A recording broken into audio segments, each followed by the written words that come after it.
कर्ण में अपनी तरह की पहली नेवल शूटिंग रेंज का उद्घाटन।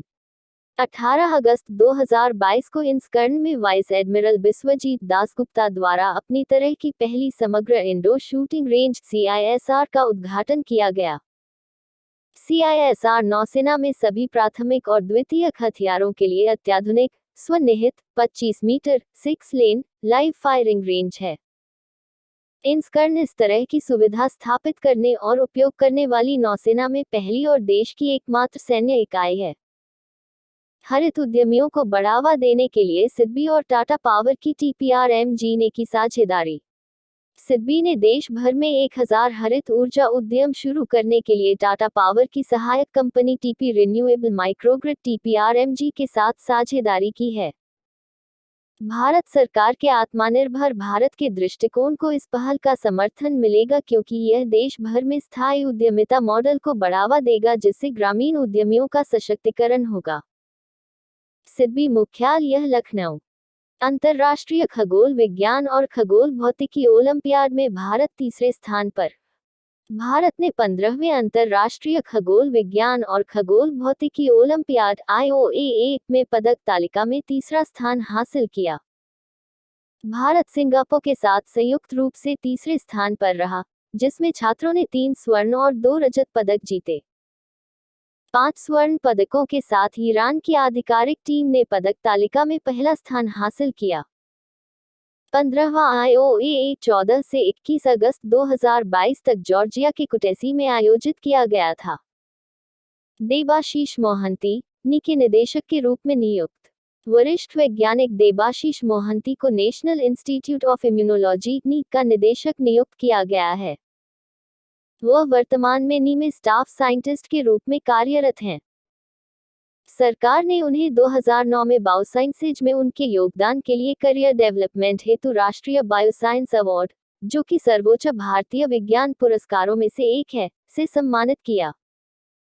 नी की स्थापना 1981। संस्थापक निदेशक G.P. तलवार। नाविकों की सुगम आवाजाही के लिए भारत और ईरान ने किए समझौता ज्ञापन पर हस्ताक्षर। भारत और ईरान ने 22 अगस्त 2022 को दोनों देशों के बीच नाविकों की सुगम आवाजाही के लिए एक समझौता ज्ञापन पर हस्ताक्षर किए। केंद्रीय पत्तन पोत मंत्री सर्बानंद सोनोवाल और उनके ईरानी समकक्ष रोस्तम घासिमी के बीच समझौता ज्ञापन पर हस्ताक्षर किए गए। सोनोवाल चाबहार बंदरगाह के विकास की प्रगति की समीक्षा करने के लिए ईरान की 4 दिवसीय यात्रा पर हैं। ईरान की राजधानी तेहरान। राष्ट्रपति इब्राहिम रईसी। केंद्रीय MOS दर्शन जरदोश ने किया नई दिल्ली में सिल्क मार्क एक्सपो का उद्घाटन। केंद्रीय वस्त्र राज्य मंत्री दर्शन जरदोश ने 22 अगस्त 2022 को नई दिल्ली में सिल्क मार्क एक्सपो का उद्घाटन किया। इसका आयोजन केंद्रीय रेशम बोर्ड, वस्त्र मंत्रालय के तहत भारत के सिल्क मार्क संगठन द्वारा किया जा रहा है। एक्सपो में 12 राज्यों के 39 प्रदर्शक भाग ले रहे हैं। एक्सपो का उद्देश्य रेशम उपभोक्ताओं और रेशम मूल्य श्रृंखला के हितधारकों के हितों की रक्षा करना। ताशकंद में स्को रक्षा मंत्रियों की बैठक में शामिल होंगे राजनाथ सिंह।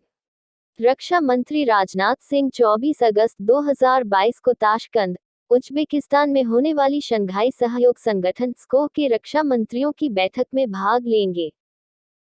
वार्षिक बैठक के दौरान स्को सदस्य देशों के बीच रक्षा सहयोग के मुद्दों पर चर्चा की जाएगी। स्को एक यूरेशियाई राजनीतिक, आर्थिक और सुरक्षा संगठन है। स्को मुख्यालय बीजिंग, चीन।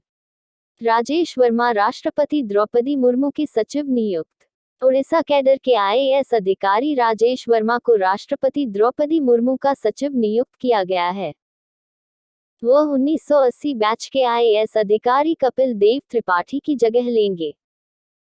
वर्मा वर्तमान में कॉर्पोरेट कार्य मंत्रालय में सचिव के रूप में कार्यरत हैं और उन्होंने उड़ीसा के मुख्यमंत्री नवीन पटनायक के प्रमुख सचिव के रूप में भी काम किया है। द्रौपदी मुर्मू ने 25 जुलाई 2022 को भारत के 15वें राष्ट्रपति के रूप में शपथ ली। NIPL ने UPI और रुपए हेतु पे एक्सपर्ट को बनाया UK का पहला अधिग्रहणकर्ता। NPCI international payments limited (NIPL) ने यूके में अपने भुगतान समाधानों की स्वीकृति का अंतर्राष्ट्रीयकरण करने के लिए पेएक्सपर्ट के साथ एक समझौता ज्ञापन पर हस्ताक्षर किए हैं। रुपी और रुपए दोनों NPCI की भुगतान प्रणाली हैं। यह सहयोग यूके में इन स्टोर भुगतान के लिए सभी पेएक्सपर्ट के Android point of sale (POS) उपकरणों पर भारतीय भुगतान समाधान उपलब्ध कराएगा। NPCI मुख्यालय मुंबई। केंद्र सरकार ने लॉन्च किया राष्ट्रीय पुरस्कार पोर्टल।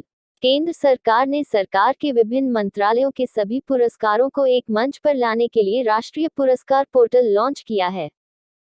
उद्देश्य: नागरिकों को सरकार द्वारा स्थापित विभिन्न पुरस्कारों के लिए व्यक्तियों, संगठनों को नामांकित करने की सुविधा प्रदान करना। इस पोर्टल से पहली बार सभी राष्ट्रीय पुरस्कारों की जानकारी एक ही डिजिटल प्लेटफॉर्म पर उपलब्ध होगी।